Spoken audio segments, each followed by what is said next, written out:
L'effet domino planétaire du variant Omicron se poursuit. Les États-Unis, l'Allemagne et d'autres pays annoncent de nouvelles restrictions face à un variant qui devrait s'imposer dans les prochains mois. C'est une poignée de main glaciale entre Américains et Russes en pleine escalade sur l'Ukraine. Il y aura de graves conséquences en cas d'agression, prévient le secrétaire d'État Antony Blinken.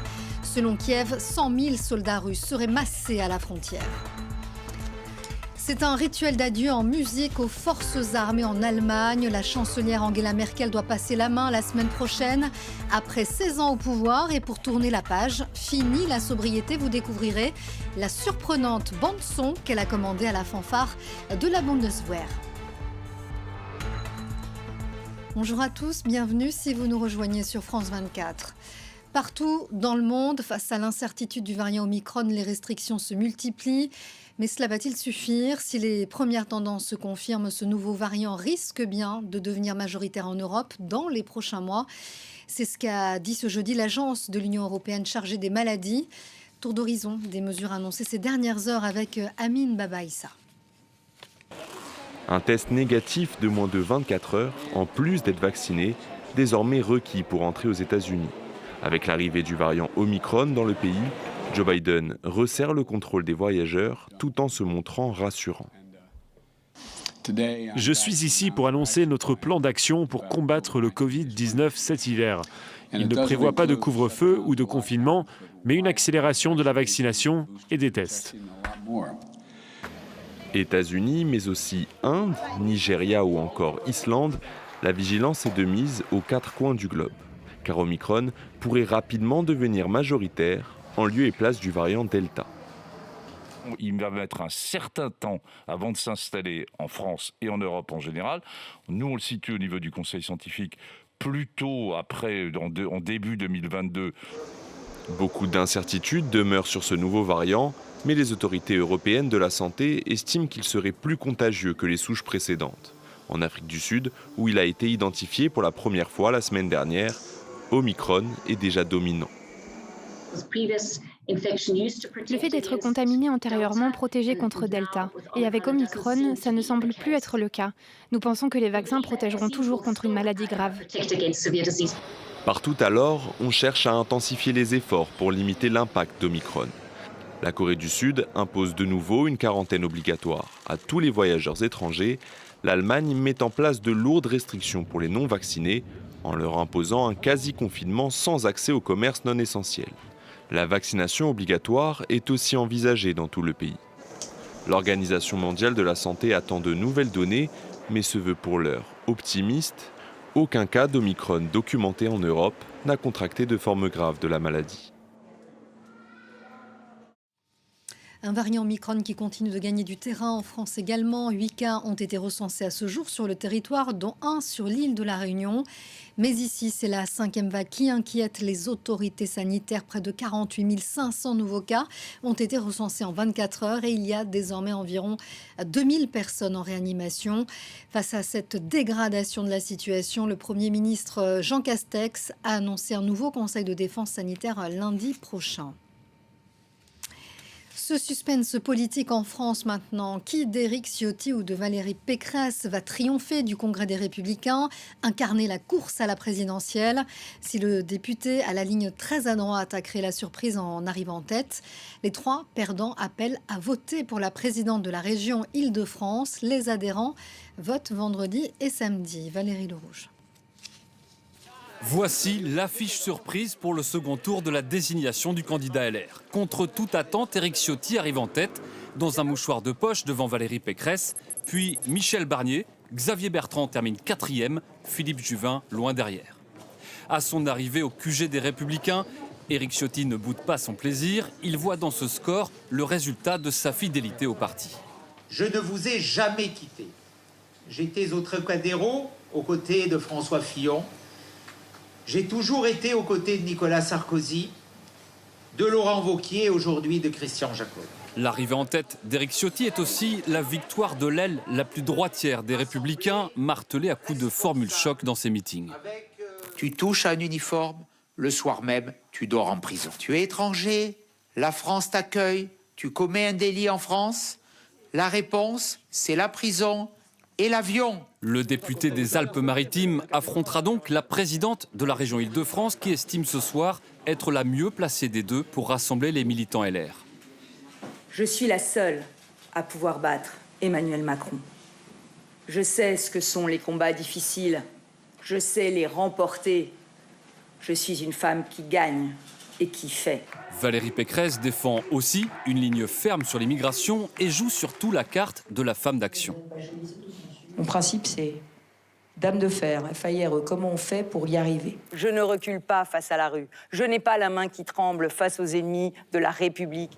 Valérie Pécresse pourra compter sur le soutien des 3 candidats malheureux qui ont tous appelé à voter pour elle, et notamment celui qui faisait figure de favori. Pour ma part, je voterai pour Valérie Pécresse et je souhaite que le rassemblement se fasse pour Valérie Pécresse, derrière Valérie Pécresse. Le second tour commencera dès demain. On connaîtra le candidat LR à la présidentielle 2022 samedi. Dans le reste de l'actualité, cette mise en garde américaine en direction de Moscou, il y aura de graves conséquences en cas d'agression contre l'Ukraine. Ce sont les mots du secrétaire d'État Antony Blinken lors d'une rencontre avec son homologue russe Sergueï Lavrov à Stockholm. Alors que des milliers de soldats russes sont massés à la frontière, l'Américain a néanmoins appelé à la désescalade. Retour sur ce face-à-face tendu avec Théa Bazdarevitch. Pour le moment, ils se serrent toujours la main. Antony Blinken et Sergueï Lavrov esquissent même un sourire timide. Mais rien dans la suite de leur échange n'est cordial. Très vite, le secrétaire d'État américain recadre son homologue russe vis-à-vis de l'Ukraine. Nous sommes profondément préoccupés par les plans de la Russie en vue d'une nouvelle agression contre l'Ukraine. Si la Russie décide de poursuivre la confrontation, alors il y aura de graves conséquences.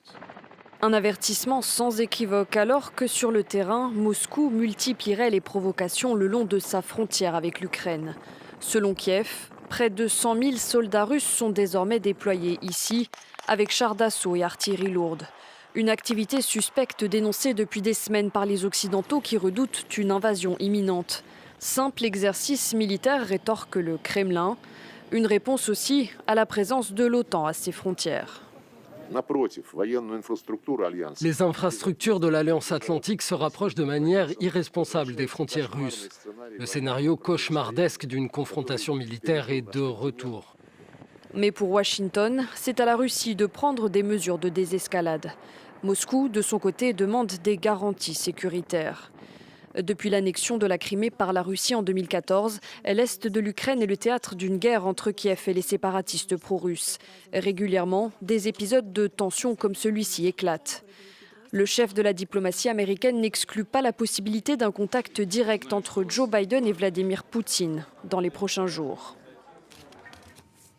On s'arrête sur cet adieu sans fausse note pour Angela Merkel. La chancelière a choisi un tube de l'ère communiste, signé par une diva punk pour sa cérémonie d'au revoir aux forces armées.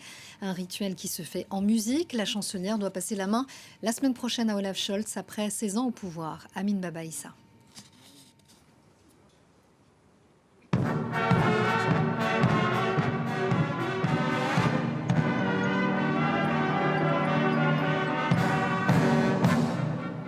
La fanfare de la Bundeswehr, interprétant un tube de la diva punk Nina Hagen. Voilà la bande-son choisie par Angela Merkel pour faire ses adieux aux forces armées allemandes. Visiblement émue, la chancelière expliquait un peu plus tôt ce jeudi ce choix surprenant.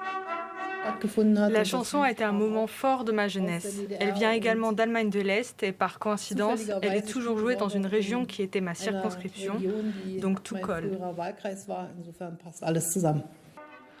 Dans ce tube des années 70, Du hast den Farbfilm vergessen, l'interprète reproche à son amant d'avoir oublié la pellicule couleur pour les photos de vacances. Des vacances qui sont peut-être dans un coin de tête d'Angela Merkel.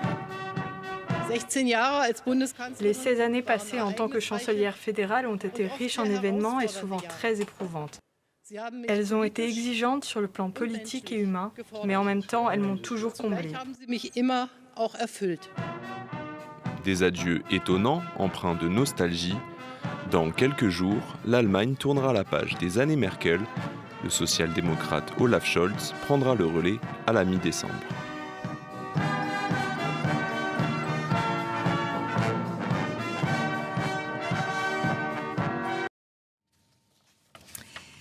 en vient maintenant à cette tournée d'Emmanuel Macron dans les pays du Golfe. Le chef de l'État est attendu dans les prochaines heures à Dubaï, aux Émirats arabes unis, avant de se rendre au Qatar, puis en Arabie saoudite.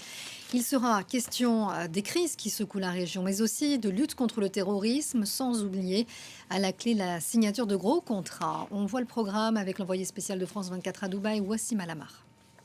C'est à partir de Dubaï que le président français commence sa tournée dans les 3 pays du Golfe, les Émirats, Qatar et l'Arabie saoudite. Le président français a 3 priorités lors de ce déplacement.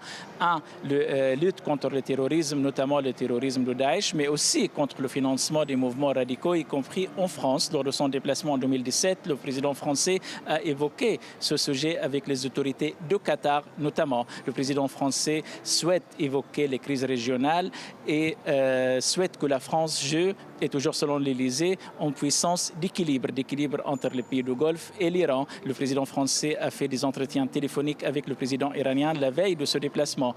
Le président français souhaite évoquer la crise diplomatique entre certains pays du Golfe et le Liban. Également, il souhaite parler de la question libyenne, mais un aspect économique très important lors de ce déplacement, et notamment avec la signature des gros contrats entre la France et les Émirats. On parle notamment des contrats Rafale. L'information n'a pas été encore confirmée par l'Élysée, mais un grand responsable émirien a dit qu'il ne voulait pas dévoiler le cadeau avant l'arrivée du président français. Le président français commence sa visite d'ici, de l'exposition universelle 2020 à Dubaï, pour mettre en lumière le partenariat culturel entre la France et les Émirats et renforcer ce partenariat. Pékin dénonce une politisation du sport. Colère après la décision mercredi de la WTA, l'instance qui gère le tennis féminin mondial, d'annuler tous les tournois en Chine. Une décision en réaction à la disparition de la joueuse Peng Shuai, qui avait dénoncé, on s'en souvient, l'agression sexuelle de la part d'un haut responsable du Parti communiste chinois. Ces réapparitions le 21 novembre n'ont pas convaincu, car il y a, vous allez le voir, de nombreux précédents en Chine. Charles Pellegrin, David Gilberg. Le cas de Peng Shuai a attiré l'attention sur une pratique qui existe sous différentes formes depuis de nombreuses années en Chine.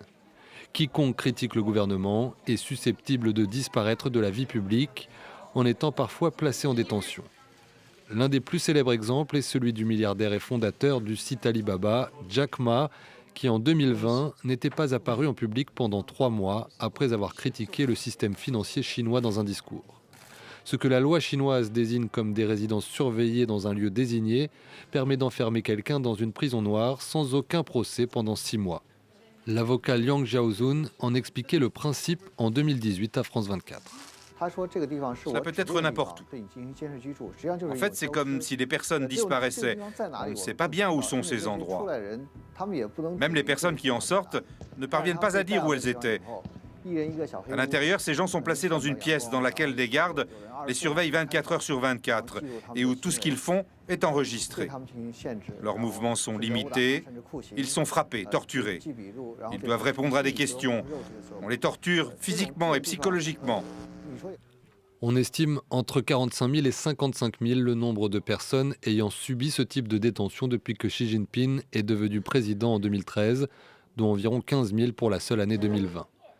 En 2021, ce genre d'enlèvement continue de se pratiquer avec plus ou moins de retentissement médiatique, alors que la disparition de la joueuse de tennis Peng Shuai faisait la une des journaux partout dans le monde. 3 militants chinois ont disparu à cette même période. Wang Jianbing, Sophia Wang et Fang Ran ont été placés en détention pour avoir défendu les droits des travailleurs ou ceux des femmes. Les 2 premiers ont depuis été inculpés pour incitation à la subversion contre le pouvoir de l'État. On est toujours sans nouvelles du dernier. Le message est clair, en Chine, défendre une cause qui n'est pas du goût du pouvoir est une ligne à ne pas franchir. Voilà la fin de cette édition. Prochain journal dans 15 minutes. Restez sur France 24.